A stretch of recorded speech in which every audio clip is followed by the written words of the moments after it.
Normais demais para serem autistas, diferentes demais para serem normais. Foi ao observar a minha filha, prestando atenção em cada detalhe do jeitinho dela, que eu comecei pela primeira vez a olhar para minha própria história com outros olhos. Aquilo que eu sempre achei que era só o meu jeito, finalmente começou a fazer sentido. Eu consegui enxergar com clareza tudo que eu vivi. Nós éramos tão parecidas, mas ao mesmo tempo tão diferentes. E agora nós estávamos em uma mesma jornada. E foi assim que eu me vi diante dos diagnósticos. Condições que eram invisíveis aos olhos das outras pessoas e aos meus também, mas que sempre estiveram ali, mas agora elas tinham um nome. Foram anos tentando me encaixar, tentando entender, tentando ser suficiente. Tentar se encaixar em padrões que nunca foram feitos para nós. E após o diagnóstico, um filme passou por toda a minha cabeça. Eu revisitei cada detalhe da minha história com outros olhos. E eu percebi que havia muito mais por trás do que eu chamava do meu jeito de ser. Toda história ela tem um início. E hoje eu vou contar a minha história e a história da minha família para vocês. Desde pequena eu sempre fui muito amada. Eu sempre fui aquela criança esperta que batia todos os marcos de desenvolvimento. Engatinhei, falei, andei. Mas tinha uma coisa que chamava muito a atenção dos meus pais. Eu nunca fui muito fã de abraços ou de gente pegando em mim o tempo todo. A minha mãe, ela até costumava brincar que eu era meio arisca. Eu acho que por isso que talvez eu sempre tenha gostado de gatinhos. Normalmente eram os meus animais favoritos. Eles são aqueles animais que só gostam de carinho no tempo deles. Quando eu brincava com outras crianças, apesar de ser um perfil mais meiga, tranquila, eu era muito mandona. Tudo tinha que ser do meu jeito, senão eu nem queria brincar. Eu era esperta, então eu acabava liderando as brincadeiras com as minhas amigas. Os meus pais notaram que eu não gostava de muita interação nem de ficar me misturando muito com as outras crianças. Mas eles sempre pensavam, é só o jeito dela. Até porque eu adorava ficar na roda dos adultos, ouvindo as conversas. E muitas vezes eu era tida como uma criança mais madura. Eu sempre fui muito descoordenada, desastrada. Eu nunca aprendi a andar de bicicleta. E eu nunca tive muito gosto por atividade física na infância. Quando eu fiz 11 anos, a minha avó, ela percebeu que eu estava começando a ficar mais gordinha. E aí ela resolveu me matricular na academia. Já que eu não era boa nos esportes, pelo menos na academia eu ia conseguir me exercitar. E para mim foi uma libertação. Porque ali eu podia fazer tudo sozinha. Ninguém dependia de mim. Ninguém esperava que eu acertasse a bola, que eu fizesse o lance certo. Era só eu e o meu esforço. Se eu me dedicasse, eu ia ser uma boa aluna na academia. Agora, o que sempre foi um problema para mim, eu vivia muito na minha própria bagunça. O meu quarto era um caos. Eu só arrumava quando não tinha mais jeito. E quando eu arrumava, era assim, até tudo ficar impecável. Não parava até acabar. Mas eu já sempre precisei me esforçar muito para conseguir estudar. Eu me distraía fácil, precisava geralmente escrever para fixar o conteúdo. E quando chegou a parte de matemática, de raciocínio lógico, aí eu travei de vez. A minha mãe contratou uma professora particular e essa dificuldade me acompanhou ao longo dos anos, até eu chegar na faculdade. Sem contar com as minhas manias maiores, né, de mexer no cabelo, roer unha. Eu sempre inventava alguma coisa nova.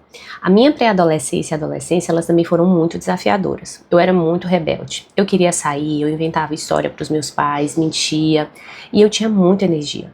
Eu falava que dormir era perder tempo, até porque eu poderia dormir meia-noite que fosse, mas eu ia acordar às 6 da manhã com toda a energia. Então, eu era uma pessoa muito intensa, dona da razão, impulsiva, conversava pelos cotovelos, eu interrompia todo mundo, eu queria tudo para ontem. A minha mãe disse que eu não andava, que eu saltava.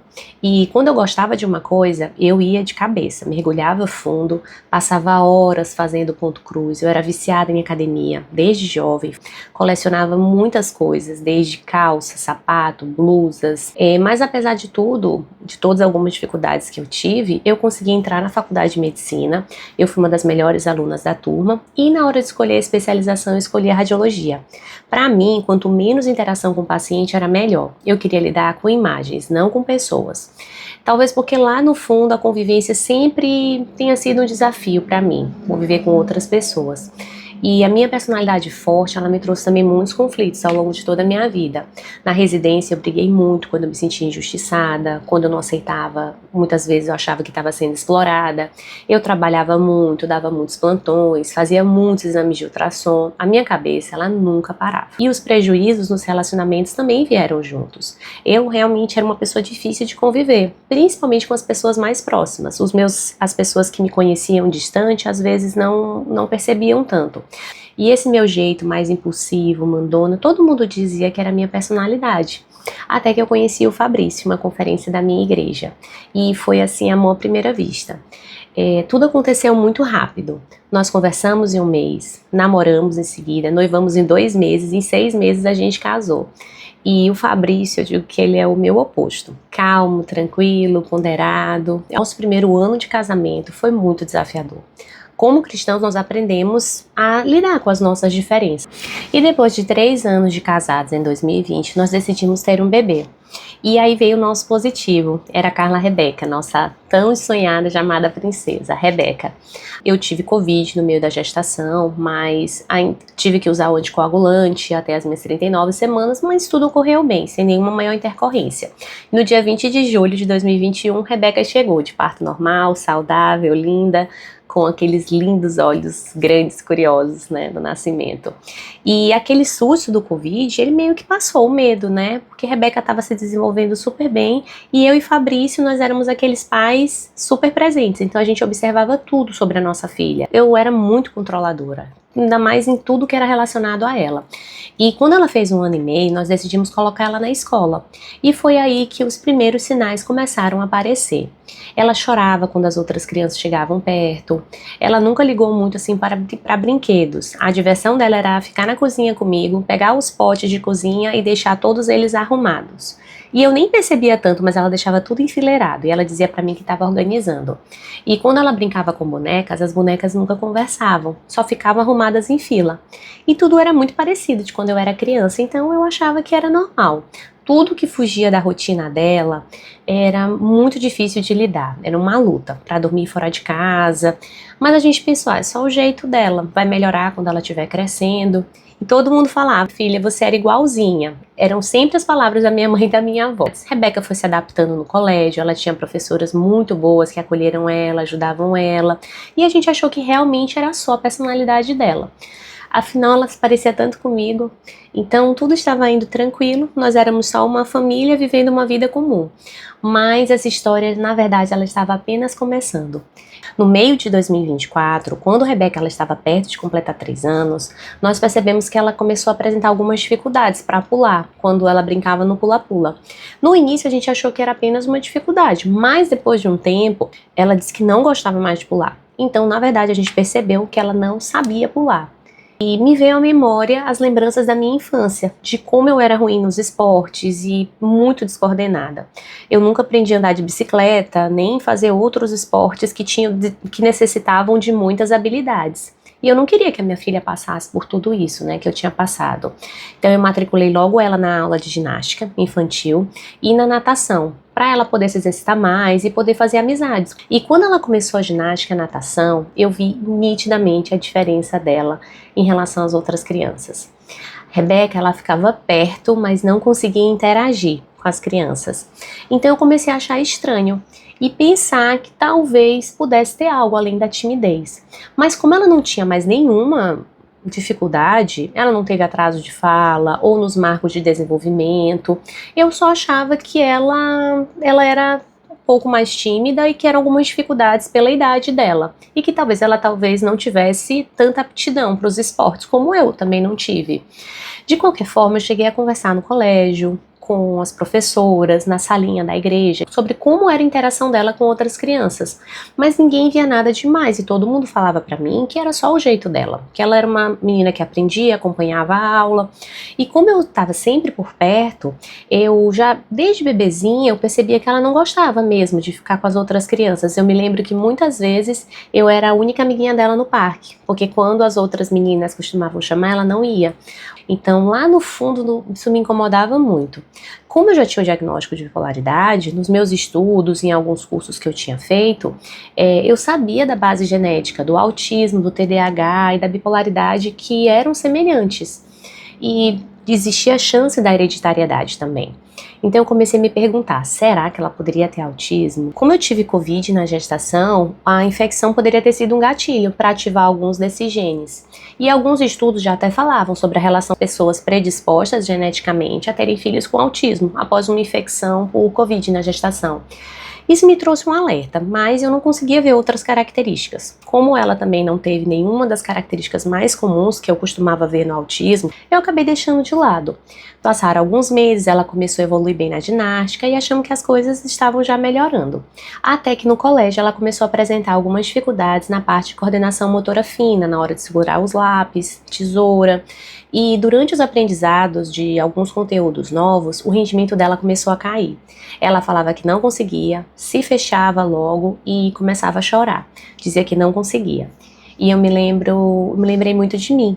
Quando eu precisei, na época da minha professora particular, ela provavelmente também iria precisar. E nesse período, mais uma vez, veio aquela apreensão de que podia ter algo errado com ela. Até que um dia eu me lembro de estar pesquisando sobre autismo no YouTube, já que eu não conhecia muito sobre o tema, ainda mais sobre autismo em meninas, né, que é algo tem poucas informações assim disponíveis pra gente aprender. Me apareceu o vídeo da doutora Ana Aguiar no Lutz Podcast. Ela era uma médica que iniciou a sua investigação de autismo após uma paciente autista ter comentado com ela durante um atendimento num plantão de emergência que achava que que ela poderia ser autista também. Eu me lembro que eu falei assim, nossa, isso é impossível. Como que uma pessoa não sabe que é autista? Pois em 2024, o Dr. Tiago Castro, especialista nessa parte de autismo aqui no Brasil, ele lançou o livro com a doutora Lígia Pereira, de espectro autista feminino. E aí, nessa hora eu vi, agora é a minha oportunidade de entender mais sobre o assunto, já que agora era um livro falando só sobre autismo em meninas. E eu queria realmente entender se isso não era alguma coisa da minha cabeça, ou se poderia ter algum sentido. A maioria das pessoas só achavam que era a personalidade dela. E os meus familiares falavam que eu era muito parecida com ela quando criança. Então, algumas semanas depois eu comprei o livro, ele chegou e em 4 dias eu li o livro todo. Assim, eu não conseguia parar de ler ele. Cada história era única. Até quando eu cheguei no capítulo 5, que era da neuropsicóloga Nayara Mesquita. A doutora Nayara, ela contou a sua história e como ela fez o diagnóstico da mãe dela, já numa fase mais tardia. E logo no início do capítulo, ela usou 3 características. Rígida, de palavras duras e sem filtro. Nessa hora eu estava com meu marido ao lado e ele disse, Lorena, essa é você. Tudo que eu havia vivido desde a minha infância, adolescência e agora na vida adulta fazia um sentido para mim. Será que eu tinha o autismo esse tempo todo e eu não sabia? Nós decidimos que nós iríamos ir à frente com a investigação. Aí eu entrei em contato com a clínica da doutora Nayara, que era em Brasília. Ela, na minha cabeça, ela seria a única pessoa capaz de me ajudar, já que ela tinha feito o diagnóstico da mãe dela numa fase tardia e um período em que mais ninguém acreditou. E ela seria capaz de fazer o meu diagnóstico da minha filha. E no final de 2024, nós iniciamos todo o processo de investigação com a doutora Nayara, mais conhecida como Tia Nay, né, pelos pacientes, de forma carinhosa. E eu fiz as consultas online e depois nós viajamos em janeiro para concluir a minha avaliação, agora em 2025, presencialmente. E fazia de Rebeca também, que por ela ser pequena teria que ser presencial. E foi incrível a experiência que nós tivemos lá na clínica. Eu acredito que eu posso, assim, descrever esse momento como em 3 palavras. Amor, carinho e acolhimento, como o nome da clínica da Tia Nay. Ela criou um lar. Todos ali são acolhidos com amor, com carinho. E ali eu conheci crianças, adolescentes únicos, cada um com suas características e a sua própria realidade. E como eu fiquei feliz por ver que aquelas pessoas, aquelas crianças e adolescentes, eles estavam tendo a oportunidade de se conhecerem de uma forma mais tão profunda logo desde cedo. E eu sempre serei grata, né? Em primeiro lugar a Deus, por tudo que eu vivi, a forma como eu fui acolhida pela Tia Nay, a Tia Fran, que era irmã dela, a Ruth, a sobrinha dela, e a Tia Blenda. Eu me senti muito amada e extremamente feliz por ter pessoas tão acolhedoras durante essa fase dos diagnósticos. Isso faz toda a diferença. e nós vimos não como um rótulo, mas como uma libertação. E depois de um tempo, nós recebemos os nossos laudos. O da minha filha, autismo nível 2 de suporte, o meu, autismo nível 1 de suporte e o TDAH. E a partir daí, tudo começou a se encaixar. E é sobre isso que eu quero compartilhar um pouco com vocês no próximo vídeo. Se esse conteúdo fez sentido para você ou pode ajudar alguém, não esqueça de curtir, compartilhar, ativar o sininho para não perder os próximos vídeos. Até a próxima!